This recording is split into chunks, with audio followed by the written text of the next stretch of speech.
Behind me is the Princess Y95, the all-new flagship of the Princess yacht range, and we're here in the charming surroundings of Royal William Yard in Plymouth to give you a full top-to-bottom, stem-to-stern tour of the first one out at the shipyard. But that's not all, because Princess has also laid on a new X95, a boat with which the Y shares both a hull and lower deck design, so we can show you where the differences between these two models lie. Boats that share a huge amount but actually feel very different once you're on board. So that's two 95-foot mini super yachts, both costing 12 to 12.5 million pounds, including VAT, to a typical spec in one video. Let's get going. I'm Jack Haines. Welcome to YachtBuyer.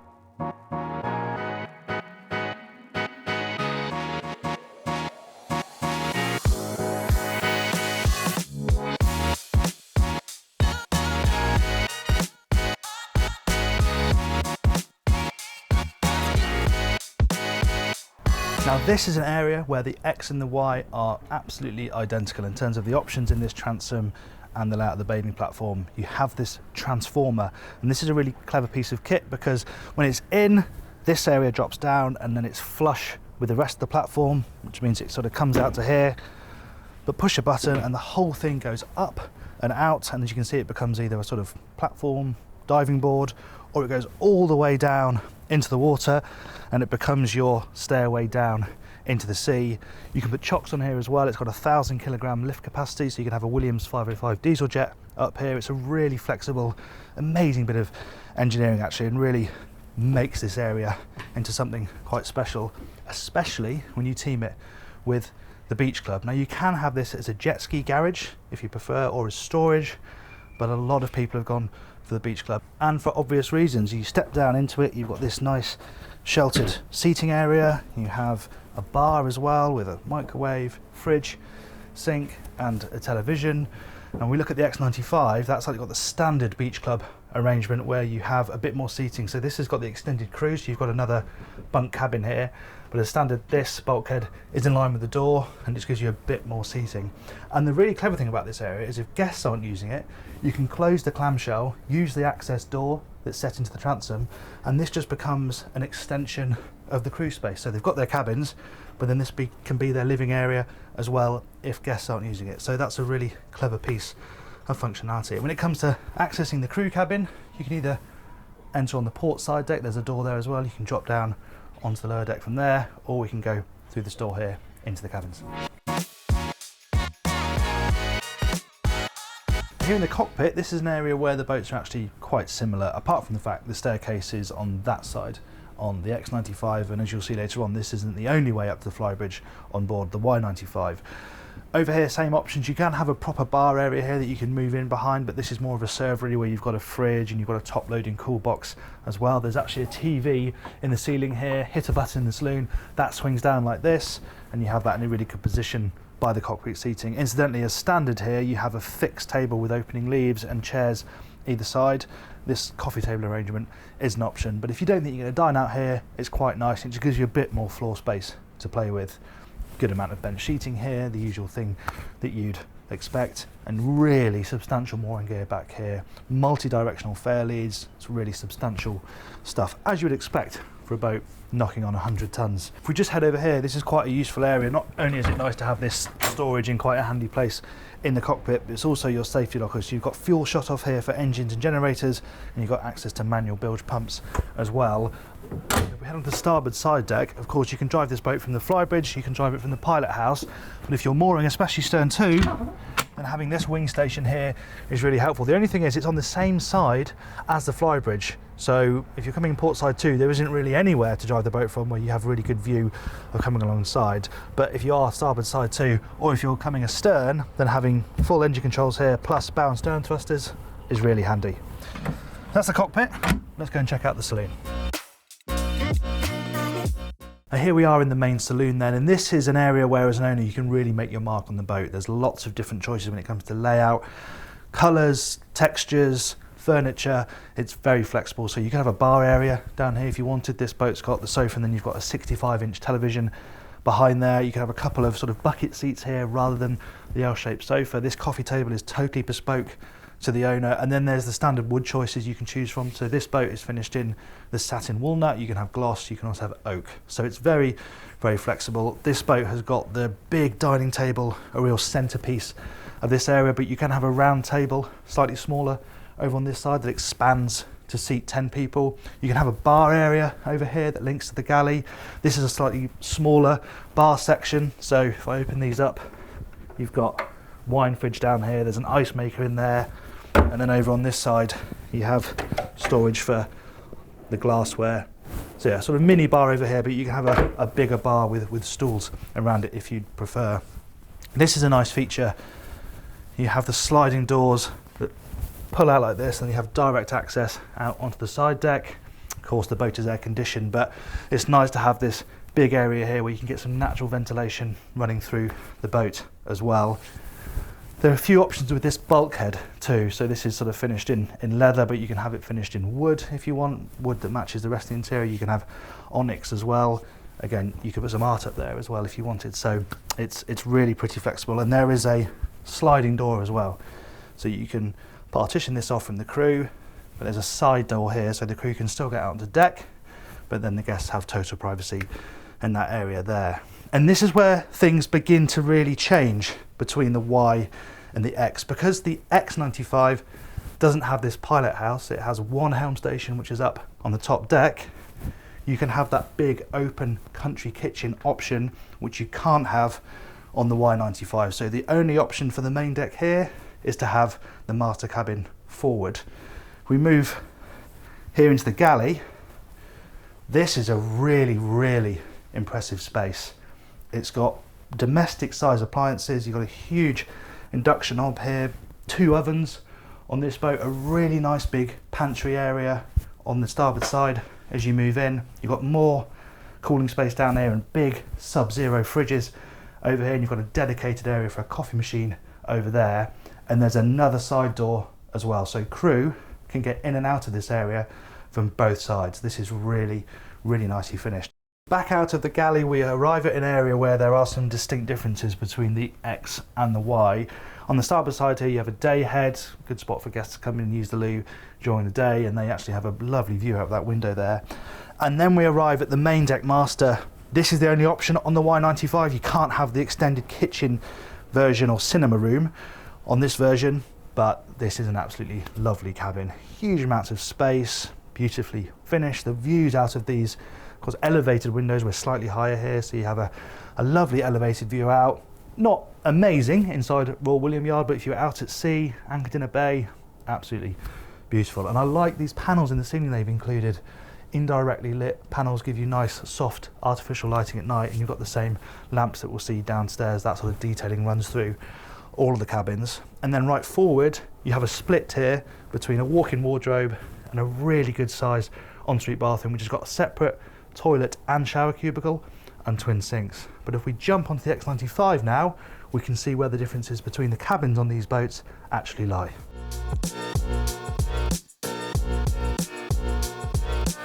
And as you can see, they may share a similar footprint, but actually here on the X95, this cabin feels really quite different to the Y95. Most obviously because the bathroom is behind the bed rather in front of it. Here on the X, we have this lovely big window. You have cutout in the bulwarks as well, so you have a really lovely view forward almost through the bow, and it brings in so much natural light. And there is a blind as well that you can slide across to have a bit of privacy and keep the heat of the sun out. You've still got the big windows on either side. You don't have to have this either. You can have a sort of library here, so you don't have the window, you just have bookshelves and maybe a television. On this version, which I think is better just because of having that lovely view, you have the television that pops out of this section here. And that means the bathroom then is behind the bed. It's still a really good size, almost full beam. You've got a separate shower cubicle, toilet cubicle, and then your twin sinks. One option that you can have on the X95 that you can't have on the Y95 is what they call the country kitchen option. So you can delete the cabin on the main deck, meaning that the full beam cabin on the lower deck becomes the master, and have the country kitchen, effectively an extended galley with a big island in the middle and a lovely dinette that wraps around this forward area here, meaning that effectively you've got living space unbroken from here all the way back to the saloon doors. It's actually a really lovely layout, but I think of the 20 or so they've delivered, they've only built one boat with it and there's another one in build, which I think says a lot about what a lovely cabin this is. And if you're into charter, then that sleeping space is really valuable, but it's a nice option to have. And if you don't have it as a country kitchen, you can also have it as a cinema room. Now let's head into the saloon and look at a few more areas where the two boats differ. So yeah, now things start to get quite different. No access into the galley from this area here. You've got a bookshelf here. You've still got the day heads in a similar position. It hasn't got the full picture window, but it's still got a nice big glass space in there. The side door is here, and then you have this central walkway that leads down to the lower deck accommodation. You don't have that sort of spiral staircase like you do on the Y, which comes up to the main deck and then up against the pilot house. You have this really quite attractive central corridor that runs down to the lower deck. The galley, same position, but you just can't get at it from both sides like you can on the Y class. This boat, you can have the sliding doors that the Y95's got. This particular X hasn't got them, so you just have this big floor to ceiling window. I think it's quite nice to have the sliding doors because it just gives you another point of access in and out of the boat. You've got the round dining table on this boat, and that can expand to make it bigger. And you have the bar area as well over here, the proper bar that you can stand behind with the bar stool. So that's another point of difference between these two particular boats. This feels really quite similar. You've got your sofa, you've got the TV, the pops are behind there, and this lovely big sweep of seating over here on the port side. And it's worth pointing out, actually, the woods are different between the Y95 we're looking at today and this X. This is actually the silver oak. Back here on the Y95, let's head downstairs and have a look at the guest accommodation. So with the master cabin up on the main deck, that leaves 4 further guest cabins down here on the lower deck. And we're going to start right forward in what is the second VIP. And this is a really lovely cabin. We're right forward here on the lower deck. We're underneath the master cabin. Loads of space in here, plenty of room above my head, lots of nice floor space, very easy for 2 people to get changed in this cabin. They've both got really nice access to this lovely big bed, storage on both sides, a really lovely separate ensuite over there on the starboard side. And I talked about storage, well, really nice to have this in a guest cabin, which is a proper walk-in wardrobe. With hanging space up there, drawer storage, that's a really nice space. And you've got this little bureau here as well, so you can put your makeup on in a nice position. And then we can move aft. Bearing in mind this layout is exactly the same on the X95 as it is the Y95. They are the same down here. You have identical twin cabins. So we'll pick the port side one here. They are the same. These berths, push of a button, they slide together, so you can have a pair of twins like we've got here, or you can slide them together to have a nice big double. Again, headroom is superb. There's a nice amount of space. It's all completely flat underfoot. You've got a hull window and a couple of opening ports, and then you've got some storage at eye level. And actually in both these cabins you can have a Pullman berth as well. You have another berth that comes down from this bulkhead, so you could sleep 3 people in each one, and both of them have got their own en-suites. And if we move right aft, just mentioning here that as an option you can have a washer dryer in there. Of course there's laundry facilities in the crew space, but it's nice that you can have one here if you want, so that guests can wash their clothes without having to use the crew if they don't want to. And then we're back into what is the first VIP, so to speak. And if on the X95 you have the country kitchen option on the main deck, so no master cabin up on the main deck, this becomes your master cabin. And as a guest cabin, I mean, it's pretty spectacular. What a lovely, lovely space to be able to house your guests. You've got the big hull windows either side, not getting the best of them inside the marina here, but yeah, this is a really, really luxurious space.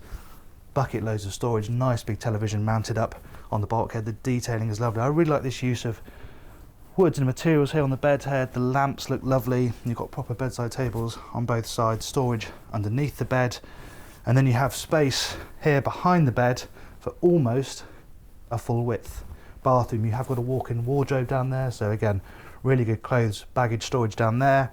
But you've got the bathroom running across behind the bed here, and this is another layer of insulation between this cabin and the machinery space, which is just the other side of that bulkhead. So this is an area that you simply don't have on the X95. This Pilot House, much more traditional design for this sector really, the likes of the Sunseeker 100 Yacht, your Ferretti 1000. This is the design they have with this Pilot House here, and then another Helm up on the Flybridge. And this is a wonderfully commanding position that you come up to via a little run of steps from the main deck. You have this lovely suite of screens here, and actually considering how big this boat is, even from this Pilot House view, you have a really nice view of the bow. You can see where the boat ends, which isn't always the case from these lower Helms. Obviously you have your controls here, you've got your twin throttles, the engines, we've got proportional bow and stern thruster. You can have a Seakeeper gyroscopic stabiliser on these boats, but most, in fact all I think, have been fitted with Sleipner's fin stabilisers that work both at speed and when the boat's stationary to stop it rolling around. And then, as I mentioned, this suite of screens which are split between Raymarine, which is mainly for radar navigation, engine information, and then you've got the bonding system as standard on the 95s. And what that gives you is really nicely presented oversight of all the boat systems. So from here I can look at absolutely everything, the power feeds, whether that's coming from the generator, shore power, what's being used and how much power it's using. You've got navigation lights, you've got lighting from on board the boat as well, and they've got presets, so you have harbour, anchor, optimum, all off. There are a lot of lights on this boat. Switching them off individually would take forever, so you can hit that and turn every light off in one go. But essentially it's just really nice, as the skipper, you're going to be controlling the boat either from your quarters or from up here, to have full oversight of everything from one screen, including cameras dotted all over the boat, including over the anchor, so you can make sure that's coming up at a decent pace. So from here, let's head up onto the Flybridge.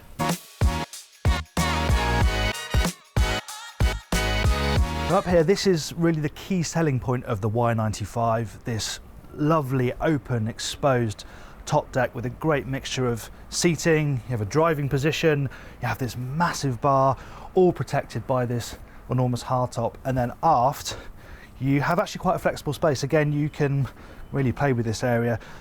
This has got what looks like freestanding furniture. It's not, it is pinned down, but it looks freestanding, and it works really nicely. It's very laid back, sort of beach club vibe. A couple of sun lounges over there, and I like the fact you've got a shower up here as well, a proper overhead shower. That's quite a nice feature, and all of this can be covered by an awning that comes out at the touch of a button and can provide some shade over here. The bar is a really big part of this deck. You've got a 55-inch TV, weatherproof TV, that pops up from here. That's well positioned to both serve people lounging around there and also this big dining table. You can have a sort of built-in table. This one's more freestanding looking again, and a bit more flexible, that one, but yeah, this looks really nice, and again it has that sort of villa look more than looking like fixed furniture on a boat. A couple of bar stools, of course, to really set the tone at the bar. It's a lovely bar, as I said. You've got twin grills here. They're a bit of a stretch from the sink though, so they could be a bit of a pain to clean, but certainly plenty of cooking space. Big deep fridge down here as well, and this nice area where you can line up your snacks and your drinks. I've gone for this slatted sunroof. I'm not a particular fan of. I don't think you get as much aperture as you do with a canvas roof, and yeah, it's just a little bit compromised. It looks cool, but as a sunroof I don't think it works quite as well. But there you go, that's what you've got. Nice L-shaped seating area here, and then the key thing about the Y is that you have this outdoor driving space, a really nice twin helm, beautifully designed. I really love this moulding finished in silver. It's a really nice piece of design, and a fantastic view from up here. I said the view in the Pilot House is good, which it is, but being up here charging along at 24 knots where you can hear the water peeling off the hull, yeah, that would really be quite something. And I know what you're thinking, where's all the nav gear? Well, it's very sensibly hidden away here. You haven't got quite as many screens as you have downstairs, but you've still got your 3 Raymarines here. So as they've done on this boat, they've split it between camera, which of course can be a camera feed of anywhere on the boat, not just the engine room, radar in the middle, and your chart over to port. But nice that you can put those away, keep them nice and safe if you're not using this area. So yeah, it's a secondary helm, but really nicely designed and works really nicely. And the other key feature of this deck is it's asymmetric. You can get out up onto this side deck through this door here, and that leads directly down to the raised bow area. This feels really nice and safe. You've got these chunky handrails either side. They're nice and tall, so you do feel good and secure up here. And then you just have this lovely big lounging area. It's really pretty simple up here. It is for sunbathing. You've got your sun pads, you've got your cup holders, you've got this nice bench down here as well. That would be a nice secluded place to sit. Even if the boat's moving along slowly, that would be quite a nice place to be on a summer's evening. And of course you've got all the mooring gear, anchoring equipment is all down there right forward. But this is another area where the X and the Y feel very different. So let's head over to the X95 and have a look at its top deck. Now imagine when customers are considering whether they go X or Y, it's this area where they will be debating most, because this is really the main difference between the two boats. The fact that here on the X you have this Superfly, so Princess call it, where you have this fully enclosed upper saloon. Of course it leads out onto an open deck, but you haven't got the same amount of outdoor living space as you have on the Y. But it does mean that you get this lovely, cozy, elevated, beautifully finished extra saloon. Effectively, you've got a television over here, 55 inches up here, 65 downstairs, loads and loads of glass. You still have wonderful views from up here, even if you're not actually outside. You've got glass overhead, it doesn't open, but you've got some blinds as well, so you can get a bit of shade if you need to. And this is the only place to drive the X95 from, apart from the wing stations, of course. And even though you're slightly higher than the Pilot House on the Y95, the view isn't quite as good. You can't quite see the bow from this position, but it's still a very commanding driving position. You have pretty much exactly the same suite of electronics with the rain marine and bonding screens there on the dash. The other thing to note is that you can completely close this area off if you want to. So if you're on a night passage, obviously the skipper's going to be in there driving the boat, then you can close all that off, so there's no light coming into this area if you're going along at night. But because you have the side door there, crew can still get in and out of this area without disturbing guests using this space here. But now let's go and have a look at the deck space. Out here then, obviously you don't have the amount of sheer outdoor deck space as you do on the Y, but you still have a pretty huge amount of living space, and this boat's going to be shipped imminently, hence why there's no furniture out here. But much like on the Y, you can have freestanding furniture, fixed furniture, you can have a crane for a tender, jet ski. You know, it's an incredibly flexible space, and you've got this lovely big dining table here on this boat. The decks around the side of the wheelhouse here are the same size, but this one's blocked off because you have the staircase running down to the main deck from there. And this area is flanked by a pair of wet bars, both with grills, cooling space, storage, all that sort of stuff. This is obviously your staircase aft, down on to the main deck. And then if we head forward, you have this nice bit of coverage and this combing, and you come down the side deck, and if we look to left here, you have the side door. So this then opens up, and that is your access back into the wheelhouse to the helm station. Effectively, you can come in out of there, even if those indoor pocket doors are closed. And the other thing you have here is the wing station. So that just pops up like that, and you've got your pair of throttles, thruster controls, and you're in a really nice position just to check your proximity to the quayside, the pontoon. That works really well. If we move right forward, you have this sort of raised foredeck, really lovely living space here. It's nice and sociable. You've got this sort of flip-flop seating, so you have this bench that faces back into this area here. These are really nice, comfortable seats that look over the bow. If you want the optional hot tub, it would be in this position on the X95. If you want that on the Y95, it sits at the back of the Flybridge. And then if you look right down there, you have that settee that we saw from the master cabin earlier on. So this is another area where the X and the Y are completely identical. They use the same machinery. So you have the option of MAN V12 1900 or 2000 horsepower diesels. I think most people are going for the 2000 horsepower because for the small uplift in price, it's well worth it for the extra bit of performance you get, which is sort of a couple of knots at the top end. So you're topping out at about 24 knots on either of these boats. This one might be a little bit more because the Y is slightly lighter.